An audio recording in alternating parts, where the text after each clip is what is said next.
Preface. This book emerges from the junction of two lines of inquiry. The first, Preservation and Horizons, detailed a structural theory. Difficulty, delay, and limits arise from the cost of enforcing preservation locally. The second, presented here in conversation, outlined a practice. The conscious, disciplined art of stopping before preservation fails. Together, they form a complete arc, from why systems encounter boundaries to how they should respond. Where the first book was diagnostic, this book is prescriptive. Not in the sense of imposing rules, but in clarifying the ethical and operational imperatives that arise once preservation is understood structurally. The argument is simple. To recognize a horizon is to inherit a responsibility. That responsibility is the discipline of refusal. This book maps that discipline, showing how structural insight becomes structural integrity. Contents. Chapter 1. From Horizon to Halt. Why recognizing a preservation boundary obligates stopping. Chapter 2. The taxonomy of cessation. Pause, drift, collapse, and the deliberate stop. Chapter 3. Local checks as structural conscience. Designing enforcement that fails safely and early. Chapter 4. Coherence, debt, and its human cost. When systems outsource preservation to people. Chapter 5. Stop roles and bridge rules. Authority, temporality, and the architecture of ethical interruption. Chapter 6. Recovery as rebinding. How to restart after a halt without pretending nothing broke. Chapter 7. Trust through refusal. Why systems that stop earn more confidence than those that never do. Chapter 8. The Stop Canon Applied. A unified framework for designing preservative systems. Chapter 9. Field Studies in Structural Ethics. Software, Medicine, Education, and Governance revisited. Chapter 10. The Courage of Early Stopping. Why halting before crisis is the mark of intelligence. Conclusion. The meaning-maintaining system. A final synthesis. Preservation as an ethical discipline. Chapter 1. From Horizon to Halt. A horizon is not a suggestion, it is a statement of structural fact. Beyond this point, preservation cannot be enforced locally. To encounter a horizon is to face a binary choice, stop or drift. In Preservation and Horizons, we saw that horizons appear wherever reuse exhausts itself. Difficulty, verification cost, undecidability, all signal the same underlying exhaustion of local coherence. That exhaustion is not an error. It is information. This chapter reframes that information as an imperative. If a system is designed to preserve meaning, whether in computation, logic, organization, or craft, then encountering a horizon is not a moment for perseverance. It is a moment for interruption. Why stopping is structural, not strategic. Strategic stopping is situational. It depends on goals, resources, and context. Structural stopping is categorical. It occurs when continuation would violate the system's invariant, the very thing it exists to preserve. A system that ignores a structural stop signal does not merely risk inefficiency. It abandons its purpose. The motion that follows may produce outputs, but those outputs are no longer meaningful within the original invariant. This is the definition of collapse. Motion without preservation. The ethical turn. Here, the argument shifts from descriptive to ethical. If we understand what preservation costs and where it fails, we are obligated to design systems that respect those limits. This is not about optimization. It is about integrity. An ethical system halts when it should, not when it must. It embeds the capacity for refusal into its very architecture. It does not wait for exhaustion. It anticipates horizons and prepares to meet them with clarity, not panic. The first principle of structural ethics. When a system can no longer enforce preservation locally, it must stop globally until preservation can be restored. This is not a recommendation. It is a first principle. From it, All other practices follow. Chapter 2. The taxonomy of cessation. Not all stopping is the same. Understanding the spectrum of cessation is the first step toward practicing it deliberately. Pause. A temporary, reversible halt. Preservation is still possible locally, but conditions are suboptimal. A pause is tactical, a breath taken to restore alignment, attention, or synchronization. It assumes the invariant remains intact. Drift. Motion continues, but preservation is no longer enforced. Checks are bypassed, narratives replace verification, and coherence is maintained through explanation rather than structure. Drift is stopping in disguise, a gradual, unacknowledged failure to preserve. Collapse. The terminal state of drift. Outputs are produced, but they are decoupled from the invariant. The system operates on momentum alone. Collapse is often recognized only in retrospect. Deliberate stop. A structural halt triggered by a failed local check or horizon encounter. It is authorized, communicated, and time-bound. It is not an admission of failure, but an act of fidelity. Distinguishing the signals. A pause says, we can continue, but not yet. A deliberate stop says, we cannot continue without breaking what we preserve. Drift says nothing. It quietly substitutes motion for meaning. The discipline lies in cultivating the deliberate stop and eliminating drift. Pauses are healthy. Collapses are catastrophic. Drift is the silent enemy. Chapter 3. Local checks as structural conscience. A local check is not a procedural step. It is the structural conscience of a system. It is where preservation is enforced at the smallest possible scale. In Preservation and Horizons, we saw that locality governs cost. A local check is the embodiment of that principle. It asks, can preservation be enforced here, now, with nearby information? If the answer is yes, motion proceeds cheaply. If the answer is no, the check fails. And motion must stop. Designing checks that fail safely. A well-designed local check does not ask for judgment. It asks for verification. It is binary, automatic, and non-negotiable. When it fails, it triggers a halt, not a meeting, not an escalation, not a narrative. Examples. A test suite that blocks deployment. A medication scan that halts administration. A balance check that prevents a transaction. A prerequisite verification that stops enrollment. When checks become negotiable. If a local check can be overridden with explanation, it is no longer structural. It has become a suggestion. This is the beginning of drift.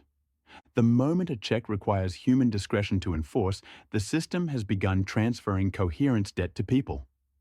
That debt accumulates silently until it is repaid in exhaustion, error, or collapse. Chapter 4. Coherence, Debt and its Human Cost. Coherence debt is the hidden liability of systems that continue operating without structural preservation. When checks are bypassed, invariants unenforced, or horizons ignored, the work of maintaining coherence does not disappear. It is absorbed by people. The human buffer. Individuals become buffers of incoherence. They reconcile mismatches, remember exceptions, and compensate for missing structure. This is often praised as dedication or resilience. In reality, it is exploitation. The ethical cost is clear. Systems should not rely on human heroics to function. The structural cost is equally clear. Human buffering masks degradation, allowing drift to advance unnoticed. Moral fatigue. When people are asked to absorb structural incoherence, they experience moral fatigue, a specific form of exhaustion that comes from choosing daily between preserving meaning and preserving progress. Over time, they either burn out or disengage.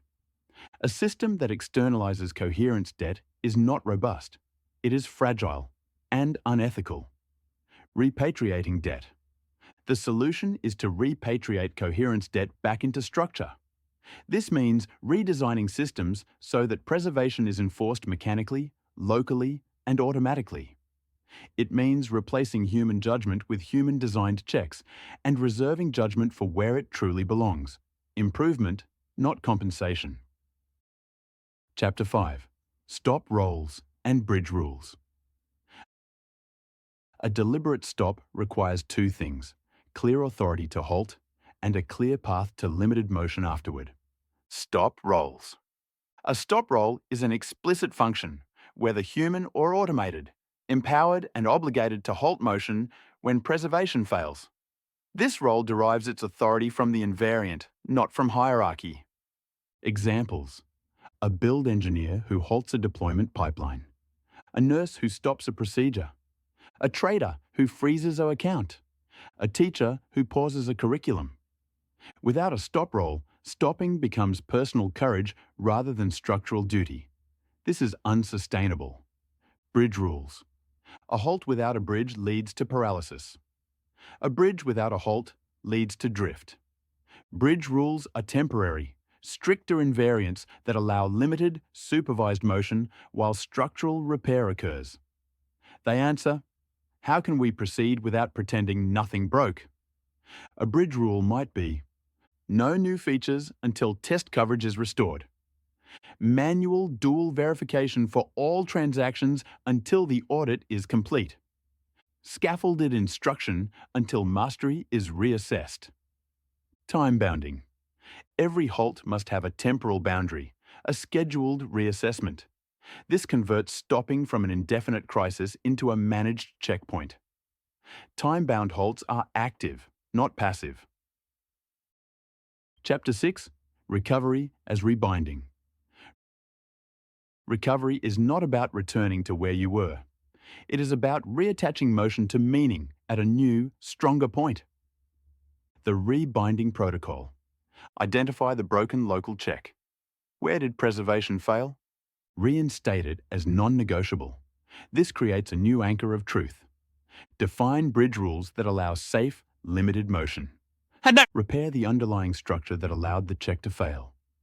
Resume only when preservation is locally enforceable. Recovery often feels like slowing down. It should. Velocity without preservation is merely momentum. The role of transparency. A system that hides its halts cannot learn from them. A system that documents and analyzes each stop builds institutional wisdom. Halts are data, precious signals about where structure is insufficient. Chapter 7. Trust through refusal. Trust is not the result of flawless operation. It is the result of visible, consistent defense of meaning. Why refusal builds confidence. When a system stops deliberately, it communicates three things. We know what we preserve. We know when it is threatened. We will not sacrifice it for motion. This is profoundly reassuring.